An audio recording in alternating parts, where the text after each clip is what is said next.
Congress's commitment to Meghalaya, empowering the women of Meghalaya. 3,000 rupees every month to every single BPL mother in Meghalaya. 5 commitments na kaseng Congress na kabinta ka 5-star Meghalaya.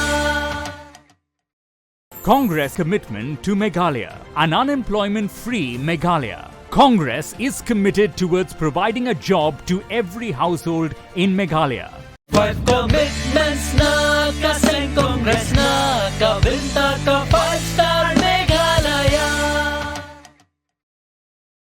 Menteri Barem ka kampo yang gejala ubadeiru ukertang ka United Democratic Party UDP na soyang constituency uba HDR Lyngdoh ula Khlad no haka arpho terek rempang arhajar arpulai. Layu jengte uba HDR Lyngdoh uba dang penkhre yala dia nak benta ka election ka banuan ula kelan kat ba udang dan hapdeng ka jingalang. Laju khot iet uba HDR Lyngdoh kum Maheh kum Maheh bat ula julong ru kum menteri kampo yang barem ka sarkar jala ha kapor ba udang long menteri rang ba umukul sangma hapo ka jingsen syar ka seng kongres. Ula job ningkong ya ka syuki MLA House nam khatkhandai spa phra na ka Seng Hill State People's Democratic Party HSPDP bat ula yai beteng hadu usnam khatkhandai spa khandai phra. House nam khatkhandai spa khandai phra pan ula rem no persya ya uba RA Lyngdoh ubalaya khun naka Seng United Democratic Party UDP Henry uba HDR ula job pat kum UMDC naka Seng Congress hakas nam khatkhandai spa khandai na so yong nongsbung constituency. Shushu House nam arhajar lai ula job biang yaka jingya khun kum UMLA na so yong constituency naka Seng Congress but ula yai ban yaka niga syuki hadu usnam arhajar khat phra. House nam arhajar khat phrapat ula ram no persya ya ukertang ka Seng HSPDP uba samlen malngiang tangda Hendrus pa ar vote uba Lyngdoh ula yo khatwei hajar lai spa lai phra vote katba uba malngiang pan ula yo khatwei hajar khandai spa Hendru phau vote. Sans nam ula yai am daga jing thmu ban poi biang shka thong jong ka jing jam.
Meghalaya TMC introduces Meghalaya Financial Inclusion for Women Empowerment Scheme. Under this scheme, a direct transfer of Rs 1,000 per month, yearly Rs 12,000 will be made to a woman in every household as guaranteed income support.